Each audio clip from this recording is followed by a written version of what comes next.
Good morning बच्चों। आज मैं आपके लिए कक्षा 10 से संबंधित एक महत्वपूर्ण वीडियो विज्ञान विषय का लेके आया हूँ, जो कक्षा 10 बोर्ड परीक्षा 2023 और रीट लेवल 2 के लिए काफ़ी महत्वपूर्ण है। इस वीडियो को आप जरूर देखना।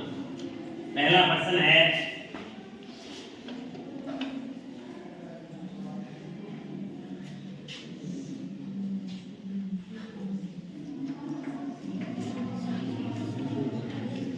36H12O6 यानी ग्लूकोज प्लस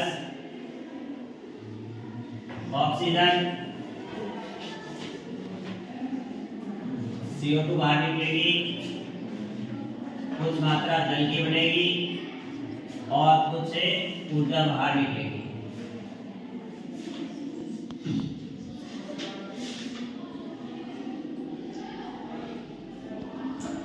यानी भोजन का क्या करना, आपको दहन करना है। ठीक है, तो भोजन का दहन करेंगे, समीकरण को संतुलित कर देना। ठीक है, तो इधर कार्बन के कितने परमाणु 6 हैं, तो इधर कितने हो जाएंगे, 6 हो जाएंगे। ठीक है, और हाइड्रोजन के कितने हैं, 12 है। हाइड्रोजन के इधर कितने हैं, 2, तो इधर कितने लगा देंगे, 6 लगा देंगे। ठीक है, अब ऑक्सीजन के कितने हो गए, 6 में 12, 12 6 18, 6 में 12, 12 6 18। तो ये समीकरण है। तो इसमें पूछा जा सकता है उपरोक्त समीकरण की तरह अभिक्रिया लिख देते हैं। उपरोक्त अभिक्रिया का प्रकार है, यानी उपरोक्त अभिक्रिया किस प्रकार की है। ठीक है, तो इसमें जैसे ए में दे दिया ऊष्माक्षेपी, बी में दे दिया ऊष्माशोषी,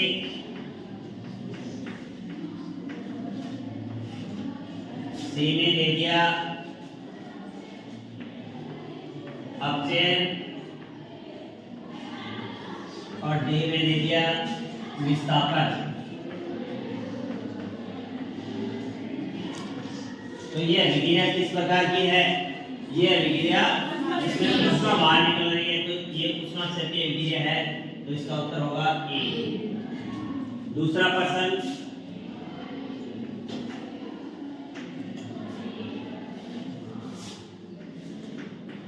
एक्वा रेजिया में HCl तथा HNO3 का अनुपात होता है।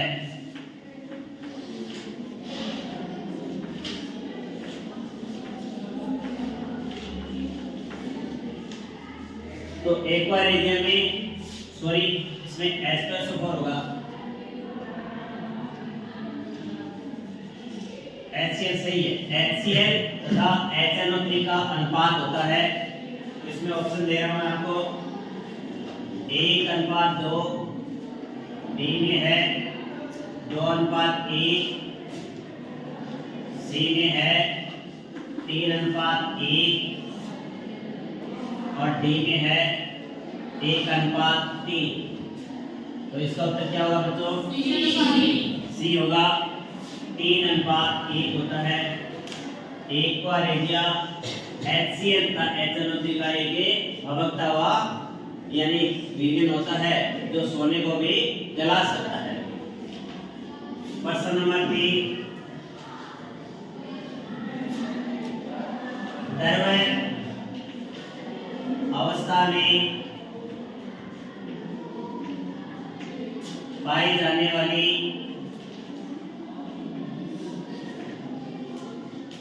द्रवावस्था में पाई जाने वाली धातु है।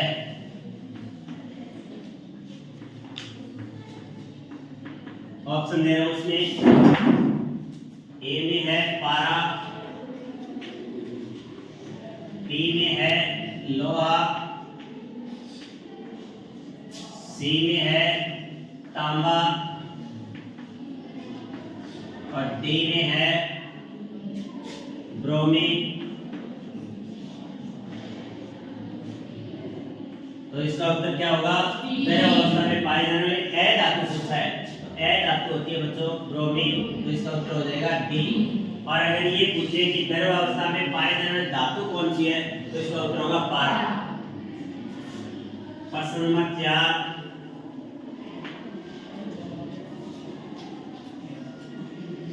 शुक्र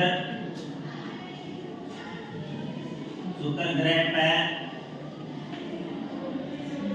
श्वेत एवं पीले रंग के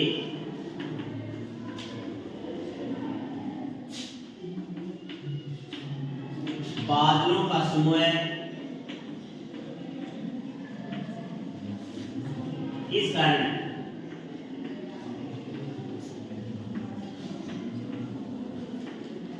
या वहां पर क्या चीज है जिसके कारण वहां पर आपको पीले और श्वेत रंग का बादल वो दिखाई देते हैं।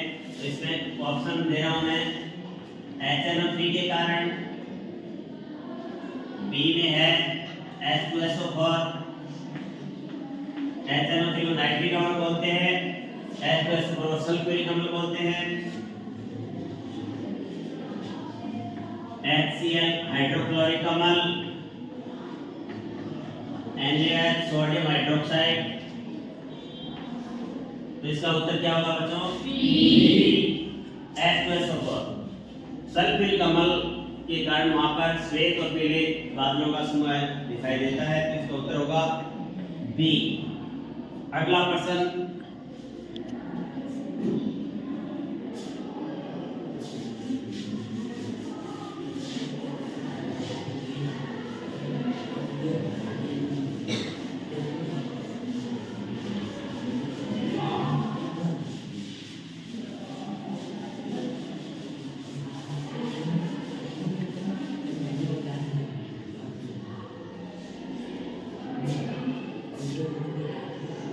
प्रश्न नंबर 5, जल की स्थायी कठोरता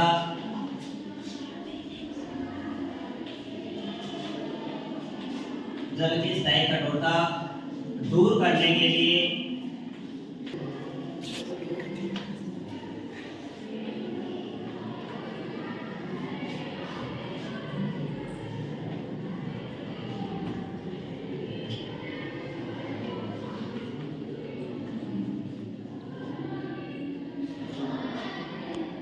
स्थायी कठोरता दूर करने के लिए इसका उपयोग किया जाता है।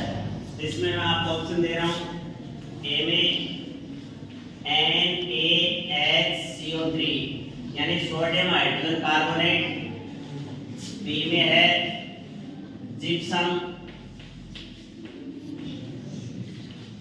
सी में है Na2CO3 NH2O यानी धोने का सोडा, डी में है CaClOCl, ठीक है CaClOCl, या सी इसको CaOCl2 विरंजक चूर्ण, ठीक है। तो इसमें कौन सा ऑप्शन सही है? इसमें जो धावन सोडा है, धावन सोडे का उपयोग है जल की स्थायी कठोरता को दूर करने के लिए किया जाता है, तो इसका उत्तर रहेगा सी। अगला प्रश्न, नींबू के रस का pH होता है, तो नींबू के रस का pH कितना होता है? ए में 1.2, बी में 2.2, सी में 3.2, डी में 4.2, तो इसका उत्तर क्या रहेगा? 2.2 यानी 2 रुपए में 2 नींबू आते हैं, ठीक है। तो इसका उत्तर होगा नींबू के रस का pH 2.2 होता है। तो उत्तर रहेगा बी। इसी तरीके से प्रश्न नंबर है 7। ये बोर्ड परीक्षा की दृष्टि से महत्वपूर्ण प्रश्न है। खून यानी रक्त का पीएच होता है, तो मैं आपको ऑप्शन दे रहा हूं। ए में 5, बी में 6, सी में 7.4, डी में 14। तो खून का जो पीएच है वो 7.4 है, तो इसका उत्तर रहेगा सी। इसी तरीके से प्रश्न नंबर 8।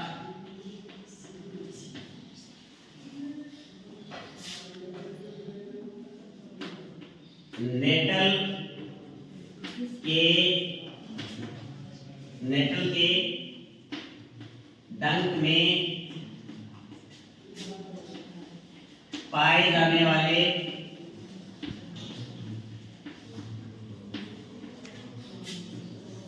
मेथेनॉइड के अम्ल का उपचार होगा। तो नेटल एक पादप है जिस पर है और उस पर ये जो डंक पाए जाते हैं तो उसमें अम्ल होता है और उस अम्ल का नाम होता है मेथिनोइक अम्ल। परीक्षा में ऐसे पूछा जा सकता है कि नेटल के डंक में कौन सा अम्ल पाया जाता है, तो उत्तर होगा मेथिनोइक अम्ल। ठीक है। और अगर ये पूछ लिया जाता है कि नेटल के जो डंक होता है उसमें जो मेथिनोइक अम्ल पाया जाता है तो इसका इलाज किससे होगा, तो इसमें मैं ऑप्शन दे रहा हूं। नीम से, बी में है आग से, सी में डॉग से और डी में है धतूरे से। तो अगर आप बच्चों प्रश्न को पढ़ लेते हैं तो उत्तर आराम से सही हो जाता है। अच्छा प्रश्न है तो इसमें उत्तर होगा डॉग। ये जो डॉग पादप है वो नेटल पादप के आसपास ही पाया जाता है, इसका उत्तर होगा सी, डॉग से। ठीक है। अगला प्रश्न है विद्युत की दो सबसे अच्छी चालक धातुओं का समूह है। चालक धातुओं का समूह। अच्छा प्रश्न है बच्चों, तो इसमें ऑप्शन दे रहा हूं मैं। ए में चांदी और सोना, बी में है चांदी और लोहा, सी में है चांदी और तांबा और डी में है सीसा और पारा। अच्छा प्रश्न है, सबसे अच्छी चालक धातुओं का समूह है तो चांदी और सोना। तो बच्चों को ये तो पता है कि विद्युत की सबसे अच्छी चालक धातु चांदी होती है, सिल्वर होती है, लेकिन परीक्षा में ये प्रश्न ऐसे आ गया कि विद्युत की तो सबसे अच्छी चालक धातुओं का समूह है। तो यहाँ पर जिस बच्चे को एकदम पूरा ज्ञान होता है वो इस प्रश्न को सही कर सकता है।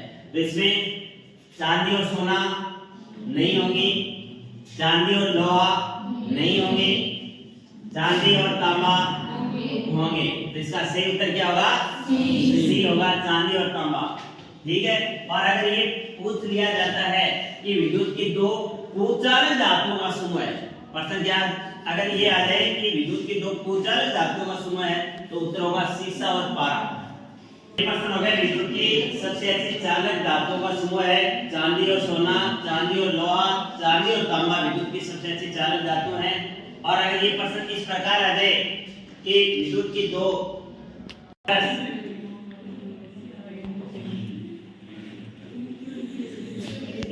जब दानेदार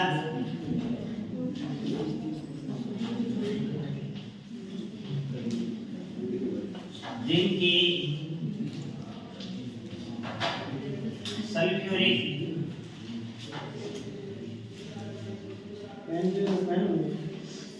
अमल के साथ अभिक्रिया करवाई जाती है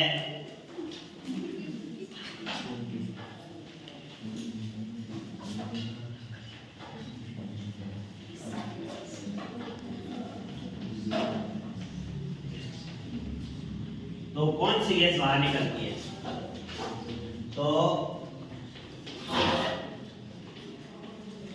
कौन सी गैस बाहर निकलती है?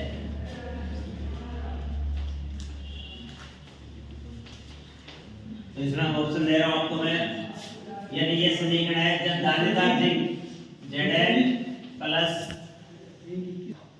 दानेदार जिंक की सल्फ्यूरिक अम्ल के साथ अभिक्रिया कराई जाती है तो कौन सी गैस बाहर निकलती है? तो Zn प्लस H2SO4 तो बनेगा ZnSO4 प्लस H2। ऑप्शन में दिया जा सकता है इस वजह से ए में दे दिया हाइड्रोजन,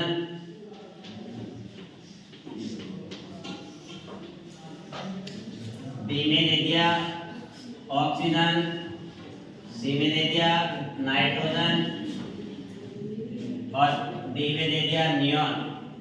तो इसमें कौन सी गैस बाहर निकलेगी? हाइड्रोजन। तो इसका उत्तर होगा ए। इसी तरीके से अगला प्रश्न, चिप्स की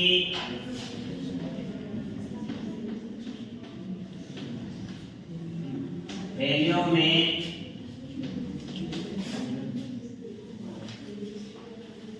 ऑक्सीजन को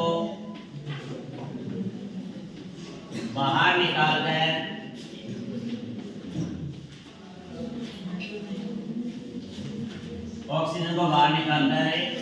कौन सी कम सक्रिय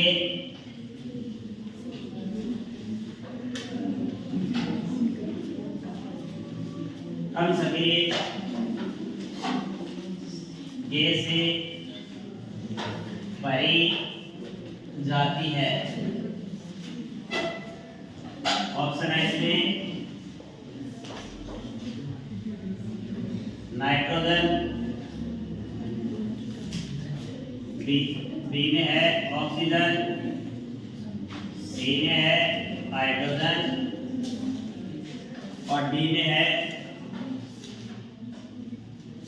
नियॉन। तो चिप्स की थैलियां होती है तो उसमें चिप्स है वो लंबे समय तक सुरक्षित रहे, उनका ऑक्सीकरण न हो, इसलिए उसमें से ऑक्सीजन को बाहर निकाल दिया जाता है, ऑक्सीजन को बाहर निकाल दिया जाता है और उसकी जगह नाइट्रोजन गैस भरी जाती है। कौन सी गैस भरी जाती है? नाइट्रोजन गैस भरी जाती है ताकि वो लंबे समय तक सुरक्षित रहे। परीक्षा में ऐसे भी प्रश्न आ सकता है कि चिप्स की थैलियों में किस गैस को बाहर निकाला जाता है और उसकी जगह कम सक्रिय गैस नाइट्रोजन को भरा जाता है, तो तब उत्तर होगा ऑक्सीजन। ठीक है, अगला प्रश्न,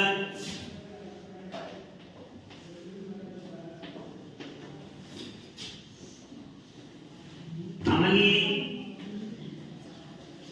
वर्षा का पीएच होता है? ऑप्शन दे रहा हूं इसमें, ए में 5.6,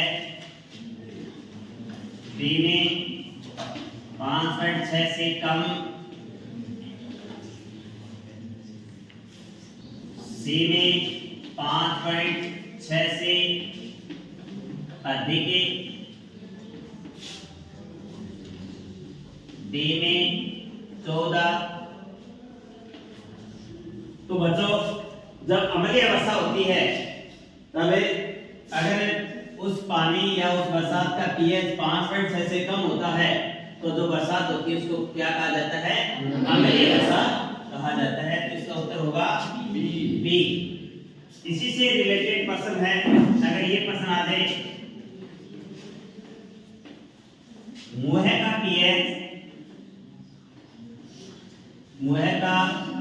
पीएच कितना होने पर दंत से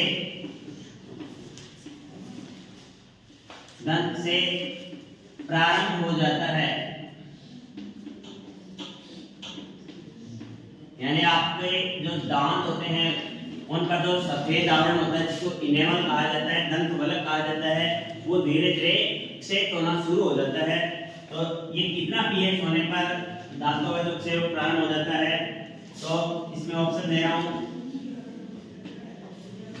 5.5, 5.5 से कम, सी में है 5.5 से अधिक और डी में है 0।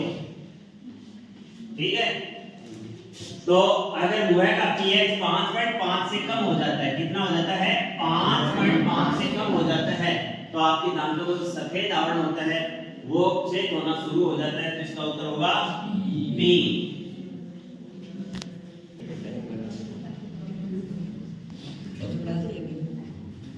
प्रश्न नंबर 14,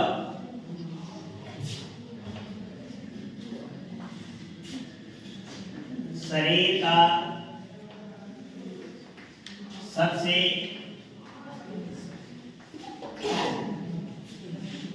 कठोरतम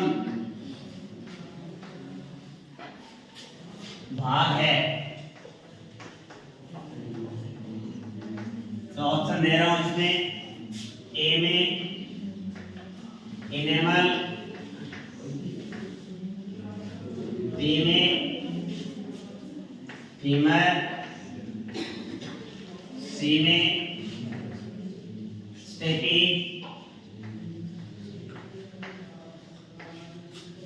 डी में जबड़े की हड्डी।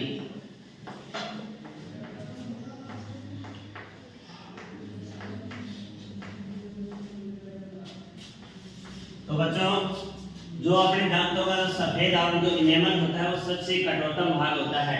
तो सबसे जो कठोरतम भाग है वो होगा इनेमल, ये उत्तर होगा। और अगर ये पूछे तो यानी सबसे छोटी हड्डी कौन सी होती है, तब ये स्टेपी होती है जो अपने कान में पाई जाती है। सबसे मजबूत हड्डी कौन सी होती है? जबड़े की हड्डी होती है। और सबसे लंबी हड्डी कौन सी होती है? फीमर होती है। ठीक है, अगला प्रश्न,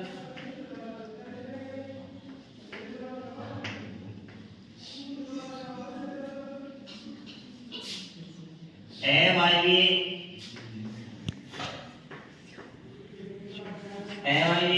श्वसन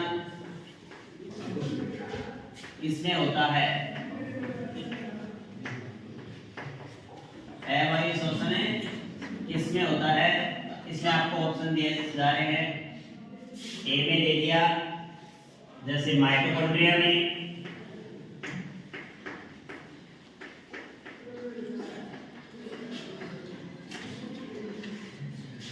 बी में दे दिया पेशी कोशिका में,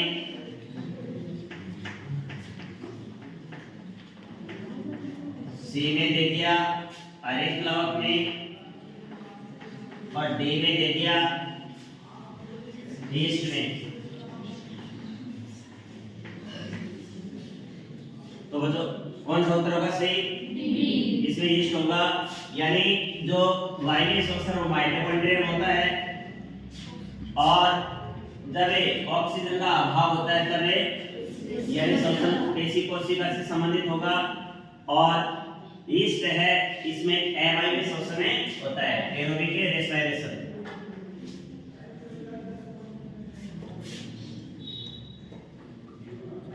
प्रश्न नंबर 16, सबसे अधिक, ये सभी बच्चों को आता है, सबसे अधिक तन्य धातु है, तन्य धातु है, ए में है तांबा, बी में है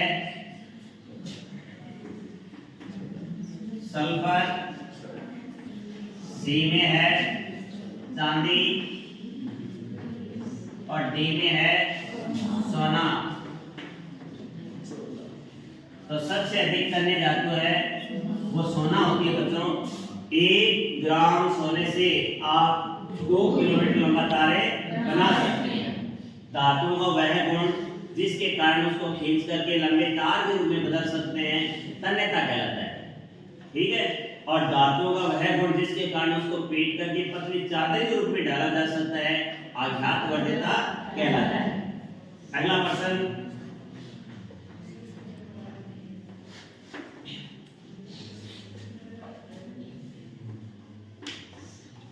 द्रव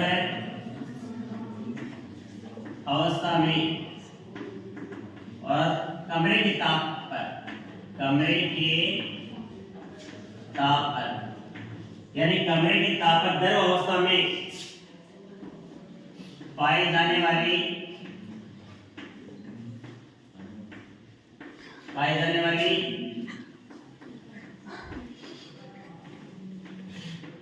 धातु है। चलो विद्वान, तो द्रव अवस्था में कमरे के ताप पर पाई जाने वाली धातु है, तो इसमें ए में हो जाएगा पारा, बी में हो जाएगा ब्रोमीन, सी में हो जाएगा सीसा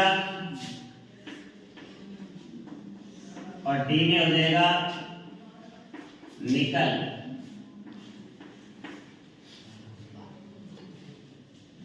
तो द्रव अवस्था में पाई जाने वाली धातु कौन सी है? पारा। कमरे की ताप पर, यानी कमरे का ताप हम 25 डिग्री सेंटीग्रेड मानते हैं, तो जो आपका पेन है उसमें जो पेन जो भी उसकी रिफिल होती है उसके पीछे पारा कई रिफिलों में भरा होता है, तो उसमें वो द्रव अवस्था में पाया जाता है। तो इसका उत्तर होगा ई। अगला प्रश्न बार बार पूछा गया ये प्रश्न, पीतल मिश्र धातु है, यानी पीतल किन किन धातुओं के मिश्रण से बनती है? तो ए में रेडिया,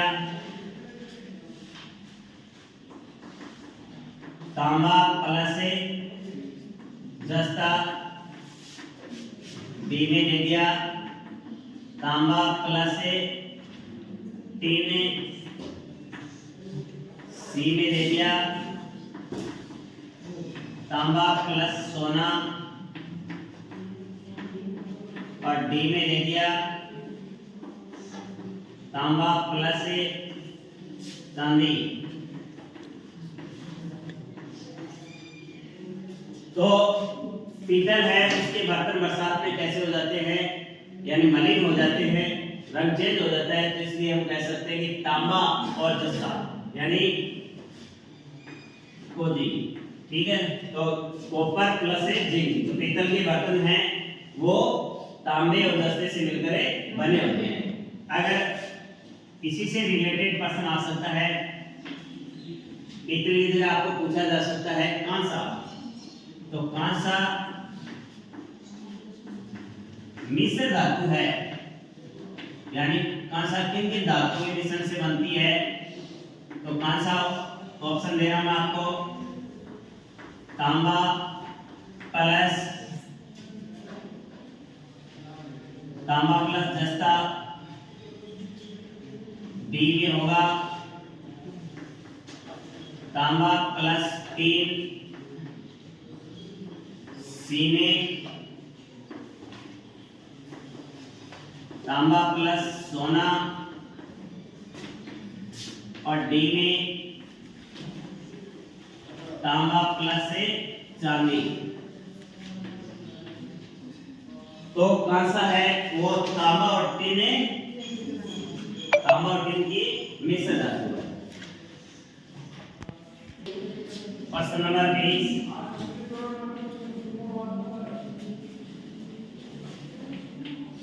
धातुओं के ऑक्साइड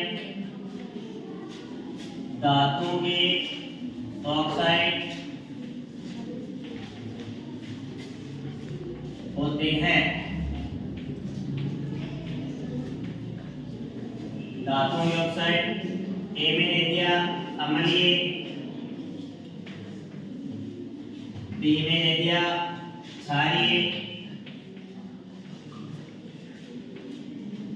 सी में ले दिया उदासीन और डी में ले दिया उपयुक्त सभी।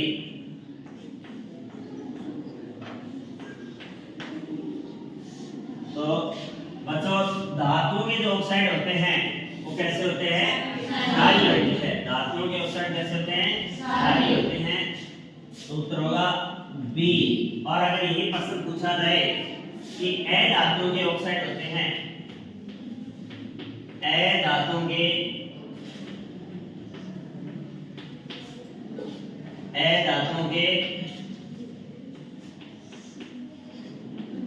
ऑक्साइड होते हैं, तो ए में रहेगा अम्लीय, बी में क्षारीय, सी में उदासीन, डी में उपयुक्त सभी।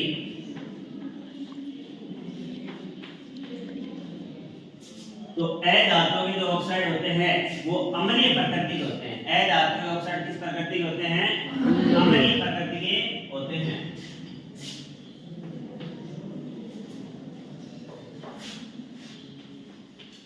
प्रश्न नंबर 22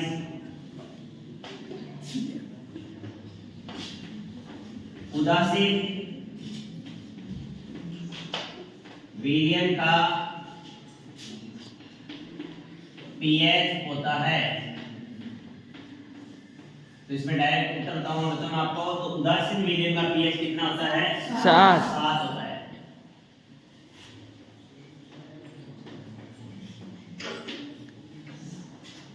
इमली में कौन सा अम्ल पाया जाता है? इमली में कौन सा अम्ल पाया जाता है? तो इमली में टार्ट्रिक अम्ल पाया जाता है।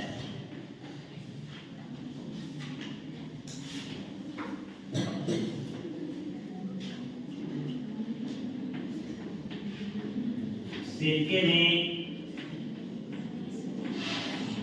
कौन सा अम्ल पाया जाता है?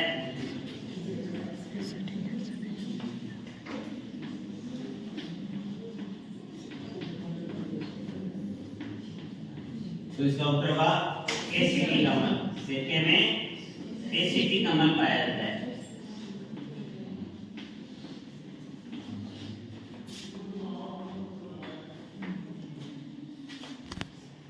प्रश्न नंबर 25, ये आज के वीडियो का अंतिम प्रश्न होगा।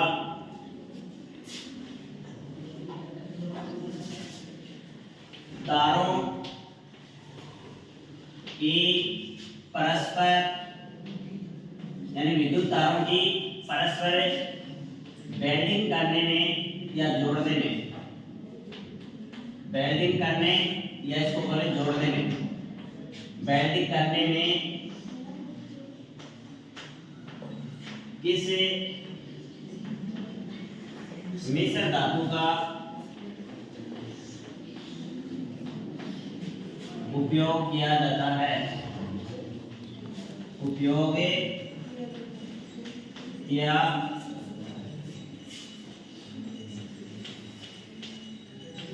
जाता है, तो इसका उत्तर आएगा बच्चों सोल्डर।